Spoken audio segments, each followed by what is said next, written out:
और बड़ी खबर आ रही है जहां तेहरान पर अमेरिका की भीषण बमबारी जो है वो रात भर जारी रही। देर रात अमेरिकी बमों से तेहरान दहला उठा और ट्रंप ने सोशल मीडिया पर इन हमलों का वीडियो भी जारी किया है।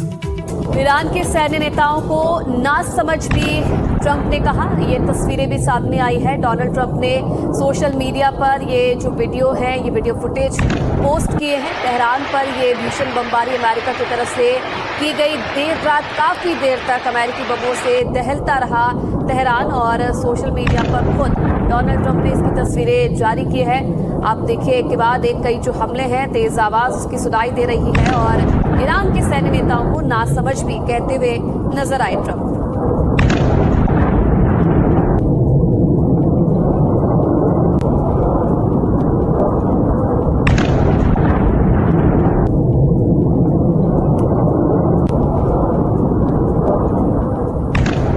दो तस्वीरें इस वक्त आपके स्क्रीन पर किस तरीके से लगातार तेहरान के ऊपर अमेरिका और इजराइल की तरफ से हमले किए जा रहे हैं और उन हमलों के बाद किस तरीके से तेहरान जो है वो दहल उठा है। आग की ऊंची ऊंची लपटें, धुएं का गुब्बार जो है वो हर तरफ नजर आ रहा है। और ऐसे में बड़ा सवाल ये है कि जो ट्रंप की डेडलाइन है, जिसकी खत्म होने की मियाद अब बहुत नजदीक है, जिसको लेकर ट्रंप बार बार कह रहे हैं कि इसके बाद ऐसा हमला होगा कि तेहरान जो है पाषाण युग में पहुंच जाएगा।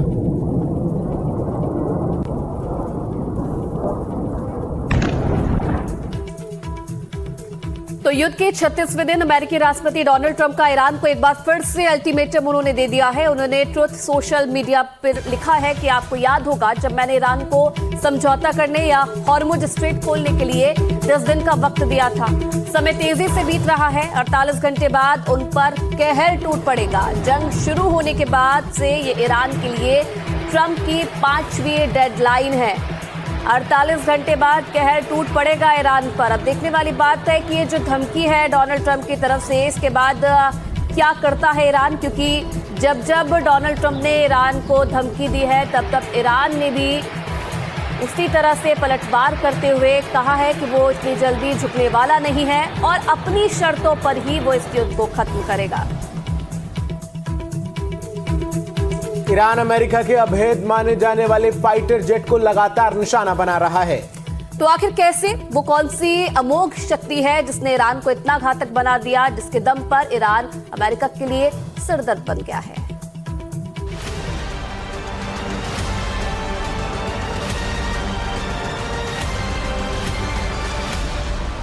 ईरान की खाड़ी के किनारे स्थित खुजेस्तान प्रांत में मार गिराए गए अमेरिकी वायुसेना के F-15 लड़ाकू विमान का यह मलबा है।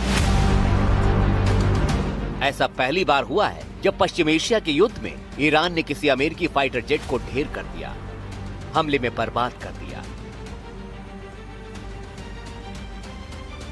सबसे बड़ा सवाल यह है कि ईरान ने अमेरिका के अत्याधुनिक चौथी पीढ़ी के लड़ाकू विमान को आखिर टारगेट कैसे किया। कैसे उसने अमेरिका के गर्व माने जाने वाले F-15E जैसे घातक विमान को निशाना बना दिया, जो अब तक अभेद्य था, जिस पर कभी कोई हमला ही नहीं कर पाया था। आखिर उस पर अब हमला कैसे हो गया?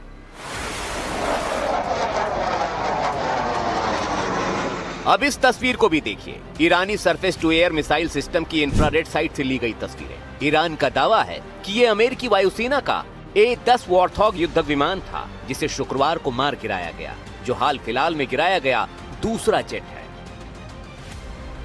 और ये F-15 की घटना पहले की तस्वीर है। ये फाइटर जेट केशमद्वीप के पास क्षतिग्रस्त हो गया था, लेकिन पायलट सुरक्षित तरीके से विमान को बेस तक ले गया था।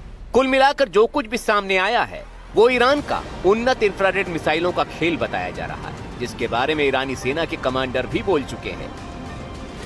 ये दावा उसी इंफ्रारेड तकनीक के बारे में है जिन्हें अमेरिका के लिए सबसे बड़ी मुसीबत बताया जा रहा है।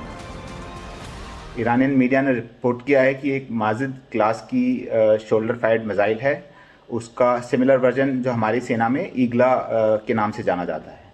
वो लो ऑल्टीट्यूड पे काम करता है। नीचे उड़ते हुए जहाज जिनको आप आंखों से देख सकें, उनको आप अपने सिस्टम से ट्रैक करके फायर कर सकते हैं। तो पहली बात तो ये है कि स्टेल्थ का मतलब इनविजिबल नहीं है। स्टेल्थ का मतलब है उसकी probability of intercept. That means उसको देखा जाना इलेक्ट्रॉनिक और रडार के माध्यम से, उसकी प्रोबेबिलिटी बहुत कम होती है। और आईआर जो यूज़ करता है वो इंफ्रारेड हीट को पिक करता है। तो किसी भी फाइटर जेट के मनूवरिंग स्टेजेस पे आफ्टर बर्नर अगर एंगेज हो तो काफ़ी अच्छा खासा हीट सिग्नेचर अवेलेबल रहता है, और वही उसी का इस्तेमाल ईरानियन फोर्सेस ने किया।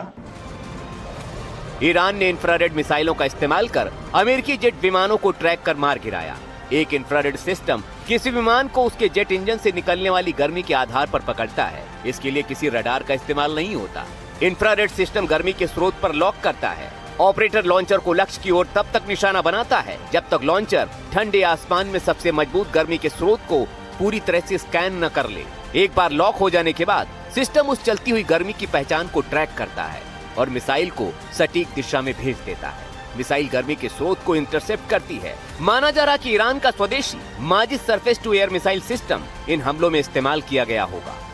ईरान ने इनोवेशन करके या चाइना और रशिया की मदद से ऐसी मिसाइल तैयार की है जो इलेक्ट्रो ऑप्टिकल इंफ्रारेड सिस्टम के ऊपर काम करती है, यानी कि वो रेडिएशन एमिट नहीं करती बल्कि वो हीट सेंसिंग है, वो एयरक्राफ्ट की हीट को सेंस करती है। किसी विमान की गर्मी को पहचान कर उसे निशाना बनाना कोई नई तकनीक नहीं है, लेकिन जो कुछ नया है वो ईरान के इंफ्रारेड सीकर की गुणवत्ता है। अगर विमान कम ऊंचाई पर उड़ रहे हों तो ये इंफ्रारेड मिसाइल सिस्टम लड़ाकू विमानों और ड्रोन को ट्रैक कर उन्हें नष्ट करने की कोशिश कर सकते हैं। इनका सबसे बड़ा फायदा ये पूरी तरह से खामोशी से काम करते हैं क्योंकि इनमें रडार शामिल नहीं होते।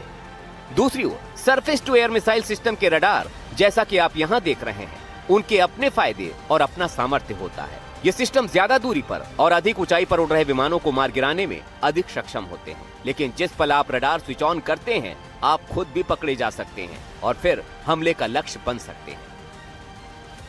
इंफ्रारेड सिस्टम के साथ ऐसा नहीं होता। इन्हें पैसिव सिस्टम कहा जाता है और ये खास तौर पर कम ऊंचाई पर उड़ रहे विमानों और ड्रोन को इंटरसेप्ट करने में सबसे ज्यादा सक्षम होते हैं, जहां लक्ष्य के पास बचाव के लिए बहुत कम समय होता है। और माना जा रहा है कि रडार से इतर उसी भेजे गए हमलों को परखने में अमेरिका के विमान नाकाम हो रहे हैं और ईरान का शिकार बन रहे हैं।